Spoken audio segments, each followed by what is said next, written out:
জলাবদ্ধতা নিরসন, কৃষি উৎপাদন বৃদ্ধি এবং গ্রামীণ অর্থনীতিকে সচল করতে খাল খনন কর্মসূচিকে গুরুত্ব দিচ্ছে সরকার। স্বনির্ভর বাংলাদেশ গঠনের পরিকল্পনার অংশ হিসেবে 1977 সালে রাষ্ট্রপতি জিয়াউর রহমান যে উদ্যোগ নিয়েছিলেন, সেই পথ ধরে নির্বাচনী প্রতিশ্রুতি অনুযায়ী এগিয়ে যাচ্ছেন তার ছেলে প্রধানমন্ত্রী তারেক রহমান। খাল খনন কর্মসূচি নিয়ে বিস্তারিত জানাচ্ছেন মিথিলা নাজনীন। 70-এর দশকের শেষ দিকে দেশের কৃষি ও গ্রামীণ অবকাঠামো উন্নয়নে খাল খননকে অগ্রাধিকার দিয়েছিলেন বিএনপির প্রতিষ্ঠাতা প্রয়াত রাষ্ট্রপতি জিয়াউর রহমান। তার উদ্যোগে দেশের বিভিন্ন অঞ্চলে খাল পুনঃখনন এবং নতুন খাল খননের মাধ্যমে সেচ ব্যবস্থা উন্নত হয়, কৃষিতে আসে গতি।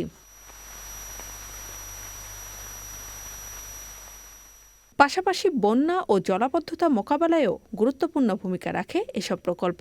এটি জিয়া মডেল হিসেবেও সে সময় পরিচিতি পেয়েছিল।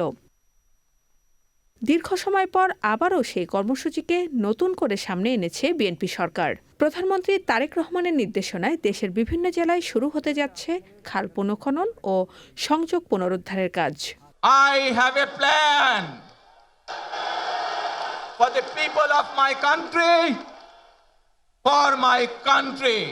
জিয়াউর রহমানের শুরু করা সেই উন্নয়নের ধারাবাহিকতাকে সামনে রেখেই আগামী 16 মার্চ দিনাজপুরের কাহারোল উপজেলায় এই কর্মসূচির উদ্বোধন করতে যাচ্ছেন তারই পুত্র প্রধানমন্ত্রী তারেক রহমান।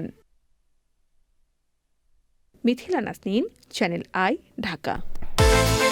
বিকাশ পেমেন্টে 10,000 টাকার বেশি অফার। শপিং চলছে তো।